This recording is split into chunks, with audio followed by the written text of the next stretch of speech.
Pertama-tama saya akan menjelaskan tentang definisi kesulitan belajar membaca. Nah, kesulitan belajar ini merupakan terjemahan dari bahasa Inggris yaitu learning disability yang berarti ketidakmampuan belajar. Nah, kata disability ini diterjemahkan menjadi kesulitan karena untuk memberikan pesan yang optimis bahwa anak itu sebenarnya masih mampu untuk belajar, hanya mereka merasa kesulitan saja. Nah, kesulitan belajar membaca ini disebut juga sebagai disleksia. Nah, disleksia ini adalah kesulitan untuk memaknai simbol, huruf, dan angka melalui persepsi visual dan auditoris. Nah, hal ini akan berdampak pada kemampuan membaca pemahaman. Dalam pengertian lain, kesulitan belajar membaca ini adalah gangguan dalam kemampuan untuk menguasai keterampilan membaca, baik dari aspek teknis seperti mengenali huruf dan kata, maupun aspek pemahaman atau seperti memahami isi bacaan. Nah, kesulitan membaca ini sering muncul pada usia sekolah dasar dan dapat berdampak pada prestasi belajar secara keseluruhan karena membaca adalah dasar untuk mempelajari berbagai mata pelajaran lainnya. Nah, selanjutnya kami akan menjelaskan apa saja sih ciri-ciri dari kesulitan belajar membaca. Nah, setelah kami melakukan observasi di SDN Sukaharja 2 pada siswa kelas 2 SD, nah di sini kami menemukan beberapa ciri-ciri dari kesulitan membaca. Yang pertama yaitu kesulitan siswa-siswa untuk mengeja huruf menjadi suku kata. Nah, ketika kami melakukan observasi ini terlihat bahwa masih banyak siswa yang berkesulitan dalam hal mengeja huruf menjadi suku kata. Nah, hal ini tuh terlihat ketika kami menyuruh atau meminta siswa untuk membaca dan siswa tersebut masih terbata-bata dalam membaca dan masih sulit untuk merangkai huruf-huruf menjadi suku kata yang benar. Selanjutnya, yang kedua, ada analisis kesulitan siswa mengeja suku kata menjadi kata. Nah, sedangkan terkait dengan pengejaan suku kata menjadi kata, di sini kami juga menemukan sebagian siswa yang masih sulit dalam mengeja, sehingga apa yang dibaca menjadi salah, dan ketika ejaan salah, maka artinya pun menjadi makna yang berbeda. Nah, selanjutnya ada membaca secara lambat dan tidak lancar. Nah, ada sebagian siswa membutuhkan waktu yang lebih lama dibanding siswa yang lainnya untuk menyelesaikan teks bacaan sederhana dibandingkan dengan teman sekelasnya. Nah, kesulitan belajar membaca pada siswa dapat disebabkan oleh berbagai faktor yang saling berinteraksi. Berdasarkan hasil observasi kami, berikut ini adalah faktor-faktor utama yang menyebabkan kesulitan belajar membaca. Pertama, ada aspek kognitif. Nah, menurut Abdurrahman, aspek kognitif ini adalah kemampuan berpikir yang mencakup daya ingat, perhatian, pengenalan pola, pemecahan masalah, dan fungsi intelektual lainnya. Kemampuan ini sangat mempengaruhi penguasaan keterampilan dasar membaca. Nah, siswa dengan gangguan kognitif mungkin kesulitan mengenali huruf atau memahami bacaan. Kedua yaitu ada motivasi dan minat. Menurut Abidin, motivasi dan minat merupakan elemen kunci dalam keberhasilan pembelajaran termasuk membaca. Ketika seorang siswa memiliki motivasi dan minat yang rendah terhadap aktivitas membaca, mereka cenderung enggan untuk melibatkan diri dalam proses pembelajaran yang berkaitan dengan literasi. Nah, hal ini dapat menyebabkan kurangnya penguasaan keterampilan dasar membaca. Selanjutnya ada keluarga. Nah, kurangnya dukungan dari keluarga seperti minimnya kebiasaan membaca di rumah atau rendahnya perhatian orang tua dapat memperburuk kesulitan membaca. Ketika kami melakukan wawancara dengan narasumber, kami bertanya bagaimana faktor-faktor yang terjadi menjadi penyebab kesulitan belajar membaca. Nah, narasumber menjawab salah satu faktornya yaitu dari keluarga seperti orang tuanya hanya ingin mendapatkan ijazahnya saja dan tidak mengikuti pembelajarannya. Banyak orang tua tidak memperhatikan anaknya tadi, padahal anaknya tidak dapat membaca. Selanjutnya ada faktor-faktor pengelolaan kelas yang kurang efektif. Sebagaimana wawancara kami bersama guru, nah guru itu mengatakan karena anak kelas 2 itu masih kecil-kecil, belum begitu mengerti, masih kurang nurut. Kalau dibilang sama gurunya paling nurut 5 atau 15 menit, terus mengganggu temannya lagi dan sering kesana kemari, tidak bisa diam. Nah, akibatnya banyak yang tidak fokus pada saat proses pembelajaran berlangsung sehingga mengalami kesulitan belajar. Nah, selanjutnya ada solusi yang dapat dilakukan oleh guru. Nah, terdapat berbagai macam treatment yang dapat dilakukan untuk mengatasi kesulitan belajar membaca. Nah, salah satunya adalah penggunaan media sebagai alat bantu belajar. Peranan media sangat penting dalam pembelajaran mengingat media. Nah, ini sangat bermanfaat untuk menyampaikan informasi dari pembelajaran subjek agar efektif. Dapat disesuaikan dengan pernyataan yang mengatakan bahwa di era globalisasi dan informasi, penggunaan media pembelajaran tidak hanya sekedar tuntutan tetapi juga merupakan sebuah kebutuhan. Untuk menggunakan media dalam pembelajaran disesuaikan dengan situasi dan kondisi masing-masing lingkungan belajar.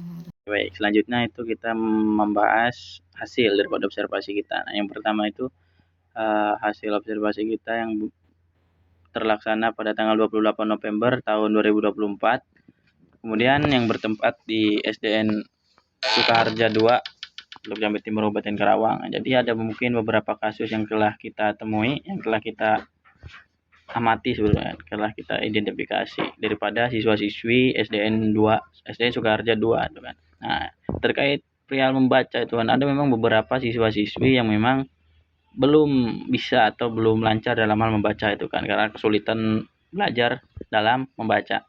Nah, yang pertama itu ada kesulitan membaca dalam huruf ya. Jadi memang ada beberapa siswa-siswi yang tidak bisa atau belum bisa mengeja huruf secara cepat. Jadi harus lambat kayak bu, bu, bu, dedi. Nah, kayak gitu tuh. Nah, kemudian ada juga siswa-siswi yang memang tidak atau belum mengenal beberapa huruf itu, kayak ini huruf apa, ini huruf apa. Kemudian ada juga siswa-siswi yang memang belum terlalu bisa menggabungkan suatu huruf, kayak huruf ini dan huruf ini dibaca apa, dan seperti itu kan.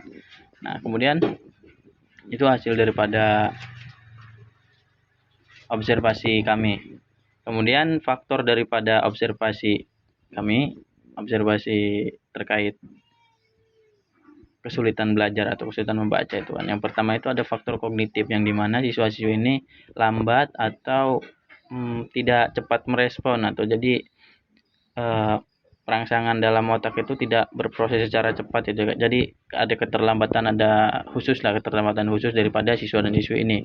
Nah, kemudian ada faktor lingkungan lah itu, jadi faktor keluarga itu kan. Jadi bagaimana si pihak keluarga ini itu kan, atau orang tua itu mendidik anaknya itu kan, karena memang sistem pendidikan itu kan hanya beberapa jam itu kan. Jadi lebih lengkapnya itu, lebih lamanya itu di rumah bersama orang tua itu kan. Bagaimana cara mendidiknya, apakah udah ini dikasih HP kemudian udah itu kan. Kan kita nggak tahu tuh apa yang mereka akses itu kan, apakah digunakan untuk belajar atau tidak kan, seperti itu tuh.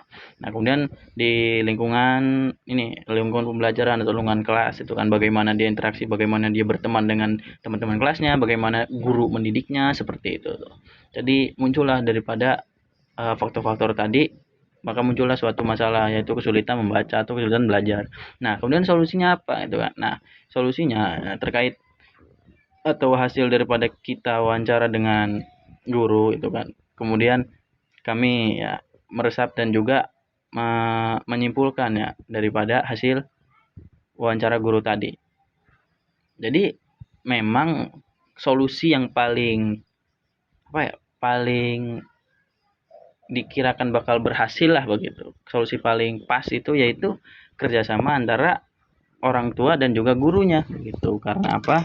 Karena dua objek atau dua orang ini sangat berpengaruh dalam pembelajaran si anak tadi atau si siswa ini gitu kan. Jadi ketika di sekolah, ketika di ruang kelas itu, nah bagaimana guru itu untuk mendidik dan lain sebagainya itu kan, dan juga di rumah gitu. Jadi jangan hanya mengandalkan guru saja seperti itu, karena tadi waktu guru itu dengan murid atau dengan siswa terbatas, dan juga guru juga tidak mengajari satu murid saja, banyak seperti itu. Nah, beda dengan orang tua gitu kan. Orang tua tuh full waktunya dengan anak dan satu anak. Jadi harus tuh yang namanya mempelajari juga atau belajar juga di rumah itu. Makanya diadakannya kolaborasi atau kerjasama antara guru dan orang tua itu kan. Jadi si guru bapak atau ibu guru ini kayak konsultasi atau juga ngobrol lah, berdialog dengan orang tuanya itu, minta kerjasamanya itu untuk sama-sama mendidik gitu anak ini gitu, yang mempunyai keterbatasan atau